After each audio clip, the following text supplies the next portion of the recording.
El IMCO, el Instituto Mexicano de la Competitividad, dio a conocer este miércoles pues el último estudio y la última investigación que desarrollan con relación al tema de las carreras y a las profesiones que estudian los mexicanos y que ejercen los mexicanos.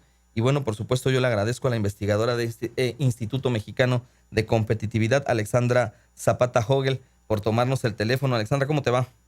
Luis, muy buenas tardes. Un saludo a ti y a todo tu auditorio. Oye, pues muy interesante lo que han presentado, sobre todo en función de que pues se analiza el impacto económico, laboral, social, se está tratando de determinar en México pues cómo andan los mexicanos y cómo se encuentra nuestro país con respecto pues a las carreras y al desempeño. No se tienen estadísticas públicas que puedan permitir identificar qué carreras son las mejores y qué universidades son buenas y otras patito, ¿va?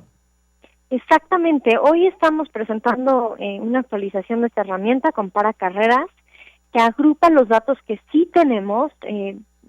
La mayor parte son de la encuesta del INEGI, esta encuesta nacional de ocupación y empleo, que sí nos da un poco de claridad sobre cómo, más bien la gran variación entre los sueldos promedios de egresados de distintas carreras. Hemos hablado ya de cómo estudiar una carrera universitaria sí es una buena inversión, en promedio 75%, vemos un incremento en 75% de los sueldos entre los licenciados y los egresados de bachillerato, pero la realidad es que hay diferencias abismales entre los promedios y lo vemos a nivel carrera.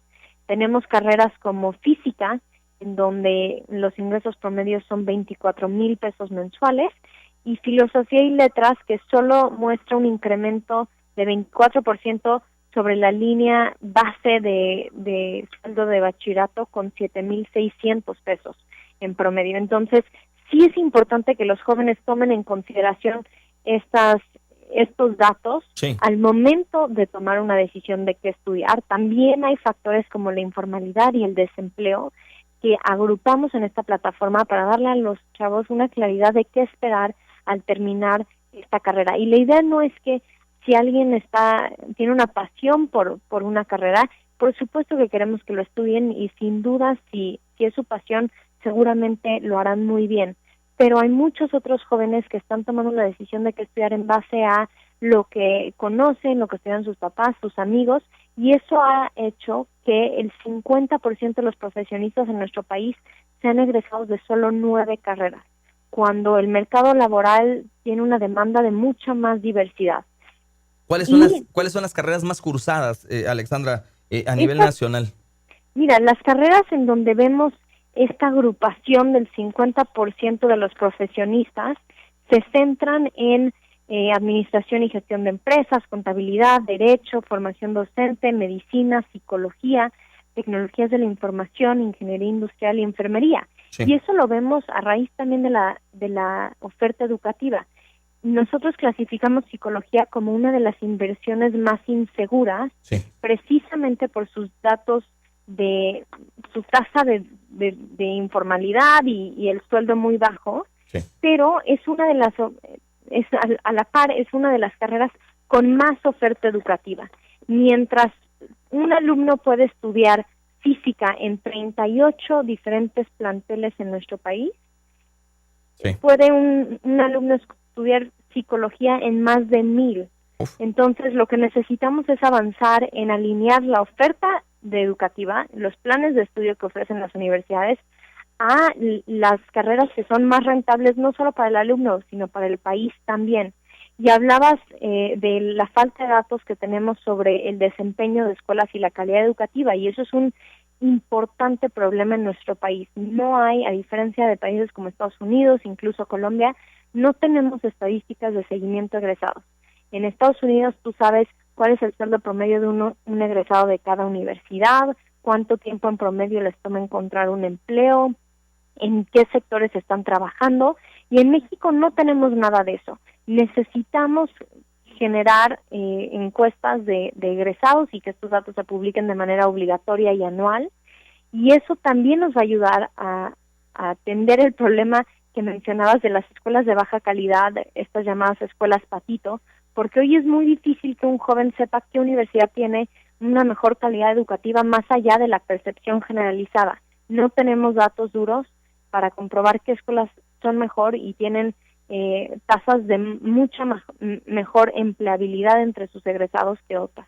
Es evidente que esto puede también resultar alarmante si lo vemos desde el punto de vista de que se convierta en un nicho especial para el crimen organizado. Por ejemplo, ahora este crimen organizado va detrás de los pues recién egresados para poder pues hacer otro tipo de operaciones que no den con el recurso, ¿no? Pues mira, eso es más bien un reto de oferta y demanda, y lo que necesitamos es que los jóvenes tengan muy buen perfil de egreso y que tengan las habilidades que demanda el mercado laboral para que puedan conseguir un empleo legal y en el mercado formal. Sí. Lo que estamos viendo es que muchas veces los planes de estudio no se han actualizado o la educación no es pertinente, y entonces incluso si están estudiando una carrera que puede ser rentable, si el plan de estudio no está alineado a lo que está buscando el sector, entonces van a salir y no van a tener las habilidades para ser contratados en un buen empleo. Y esa es otra de nuestras principales propuestas, la mejora de la pertinencia en la educación en México, para que realmente veamos una mejor comunicación entre lo que se está enseñando en las universidades y las habilidades que quieren las empresas para poder contratar a estos jóvenes.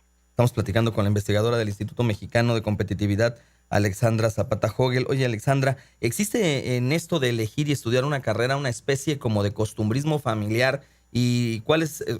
Me refiero porque hay quien pues trae por generaciones que el papá fue doctor y todos son doctores, o fue abogado y todos son abogados. Y también te preguntaría, ¿cuáles son las carreras que reportan mejores ingresos a nivel nacional con respecto a la oferta que se tiene?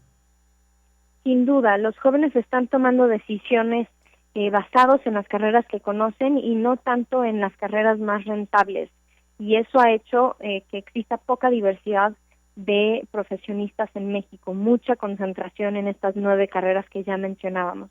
Y si nos pasamos a las carreras mejor y peor pagadas en México, entre las mejor pagadas se ubican física, finanzas, servicios de transporte, salud pública, estadística, minería y extracción y medicina, por ejemplo, y entre las menos o el menor salario en promedio tenemos filosofía y ética, formación docente, terapia y rehabilitación, técnicas audiovisuales, veterinaria. Entonces son factores que sí deben ser parte de una decisión, pues, que es una decisión compleja que toman los jóvenes de qué estudiar.